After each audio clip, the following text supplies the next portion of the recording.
This is Boxing Tickets NI. We are delighted to be joined on Zoom in an airport. It's something similar. Obviously, I done one with Kevin Cronin last week in Kerry Airport. I Yeah, think we have you, Paul, in Manchester. Is that correct? Manchester Airport. Yeah, I'm always coming and going nowadays. There's kind of frequent flyer miles. I said you were in Portugal. I think was it last week? Manchester this week. Where will you be next Yeah, week? I was in Portugal last week. I was in Manchester the week before that. I was in Liverpool the week before that. Liverpool again the week before that. Next week I'm in Manchester again. So I'm trying to go out once a week now, kind of traveling out and about for a different sparring. You're not flying the planes, then you're just obviously just getting some air miles on. I've offered, but they're not. They haven't taken me up on it yet. I could just imagine the perfect what could we make as a perfect boxing crew for an airline with you and Tyrone McKenna flying, and who would Yeah, be your sort of me, assistants? Tyrone, maybe. We put Screamer in there. He's the main man now, so we'll stick him in as well. Here the problem would be, Paul, there wouldn't be enough seats in the plane. Everyone will want to jump on, absolutely. We definitely would be able to charge a fortune. I guess it's out there. It's obviously it's public now. Um, you obviously are going to be fighting in the WBC Grand Prix in Saudi Arabia. Like, Paul, do you think of sort of, not going back too far in time, but 11 months ago, obviously, you suffered your first defeat as a pro, then couldn't get fights. Mm. Now, all of a sudden, you get back to winning ways and this opportunity's come. Are you still sort of having to pinch yourself? Yeah, it's great. It's because we entered into it back in December. We just knew applications were open for us, so we sent it in and I hope for the best. And then maybe 4 or 5 weeks ago, we got a call saying we're in. So it's great, but it's really, really good moment. Really, kind of gives the break we've been asking for. So it kind of vindicates all the hard work and kind of the setbacks and stuff. So really good. Really happy about it. And like, let's face it, we don't have to look too far back in history. And Irish fighters, it's been on these competitions, down through the years. We've had lots of success on it. So it seems to be that these tournament formats are set up very well for Irish fighters because we've always been, what was it, very good amateurs. And it's not that it's an amateur style format because I think the first two rounds, is 6 round fights, is not correct. So they're all 6 rounders except the finals. That's going to be an 8 rounder. Yeah, rounder. So it's perfect in a way of obviously, it's sort of like you can sort of break the fight into two halves. So you have the first 3 rounds, which obviously been used to a lot as an amateur, and then you break it down. You have another 3 rounds to go again. So probably that's why it suits Irish fighters a lot because they've been used to that sort of competition. Yeah, absolutely. And I'm fortunate enough. I've been in the big international competitions. I've done the Europeans. I've done the World Championships, all the box books, and I've a great track record. Every competition I've went into, I've medaled. I've been to the later stages, so I know how these things work. The big draws, kind of all the other countries around you. So it's not going to be my first time there. I can draw on that experience.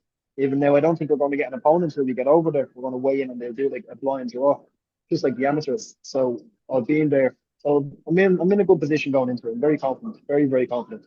I guess when you sort of make the first sort of draw, they maybe might, it might then become apparent, obviously, and who potential opponent stuff can be. But I guess all you can do, it's probably hard for you at the minute, Paul, because you're probably looking at the other 31 opponents in the middleweight competition. You're going, which one is it? And you can't work Do you it know out. what? Do you know what? I honestly, hand to me heart, I haven't looked at one single opponent for this. I'm not going to bother. The goal is going to be get myself as good, as sharp, as fit, and strong as possible. Get in there, get the opponent's name. Then we'll have a little look at it when you get one opponent. And it's like you said, one round at a time, one fight at a time. And that's how we're going to win the whole competition.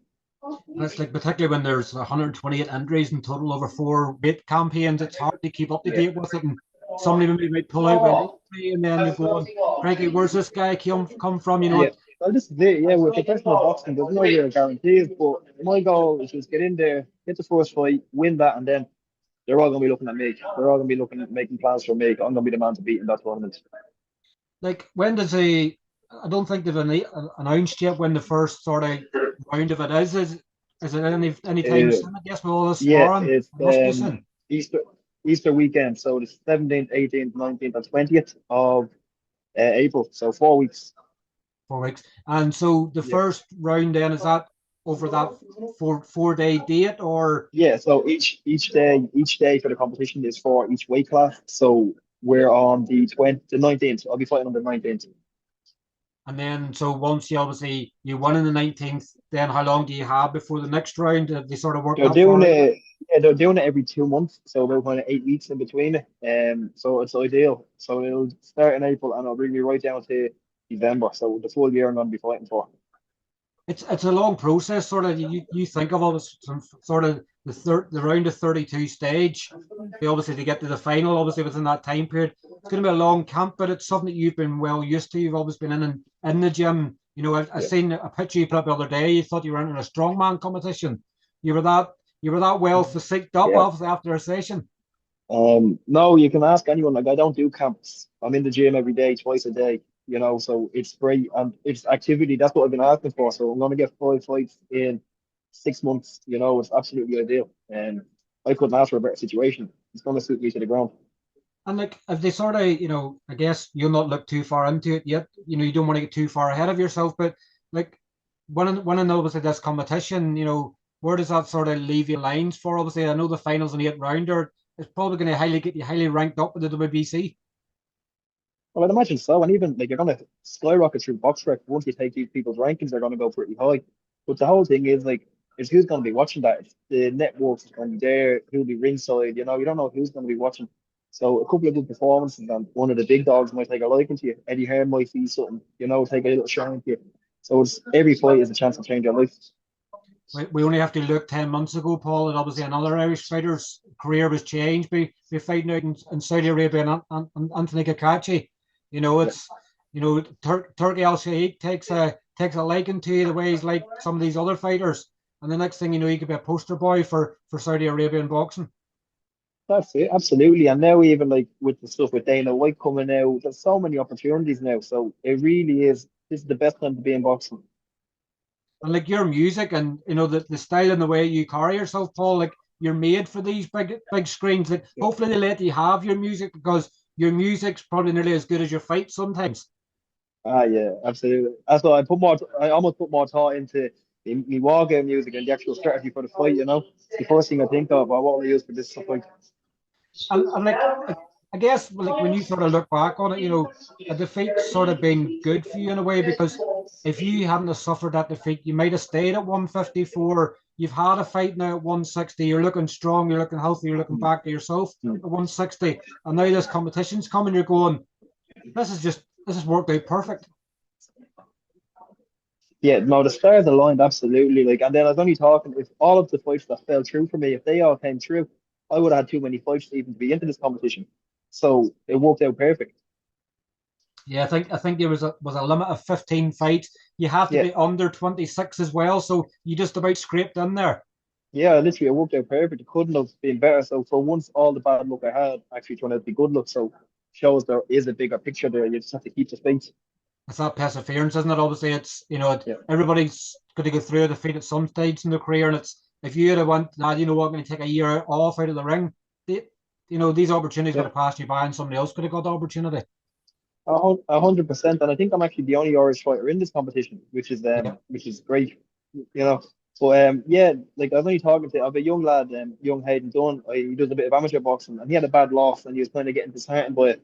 And I told him, I said, last year I got a bad knockout. You're at the rock bottom, and then you keep the faith, you keep working, and then 10 months later you're fighting in Saudi Arabia. And that's how kickboxing can change. definitely. Like, what would you sort of pass on, sort of to anybody? It does if that sort of things aren't turning out for them, or obviously they've had a defeat. It's just like just keep going, just keep thinking Yeah, of the end goal. Yeah, well, I hope this can be a little bit of inspiration to any young player or girl out there that's kind of getting a few bad decisions or losing fights and getting kind of pain in their hole with it. They can look and say, this fella last year got knocked out. Like, let's call it a spade. It was humiliating. A knockout in the first round on Box Nation. 10 months later, kept his faith, kept the head down, kept working, and now I'm going to fight in Saudi Arabia and I'm going to win the competition and I'm going to change my life.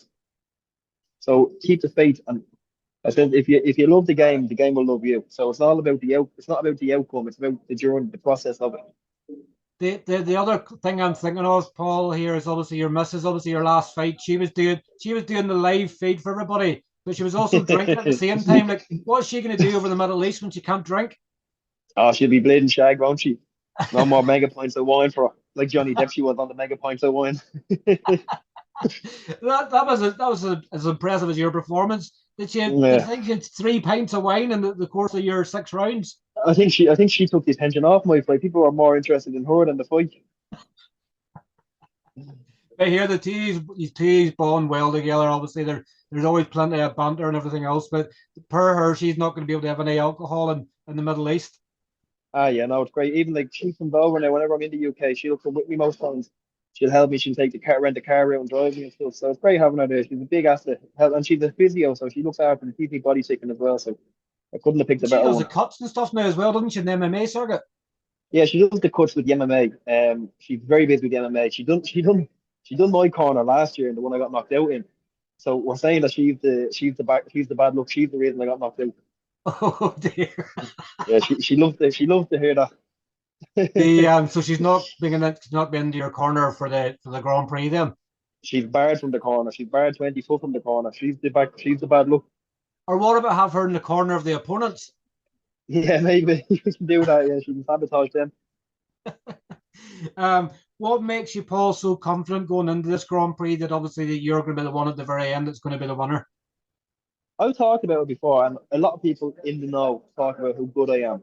And I genuinely believe I'm world class. I really do believe that. I'm sparring these top level lads, and I'm getting out of my comfort zone, and I'm doing all the things that has to be done. I'm doing everything right, and I just think I am that good. Honestly, I think had a MTK still been here, had me own way, I'd be with Matchroom now. I'd be on big platforms. But I think now you talk to anyone in the boxing circle, they tell you how good I am. So now it's an opportunity to show how good I am. But I genuinely think I'm a world class fighter. And after the first fight, I'm going to be the man to beat in this competition.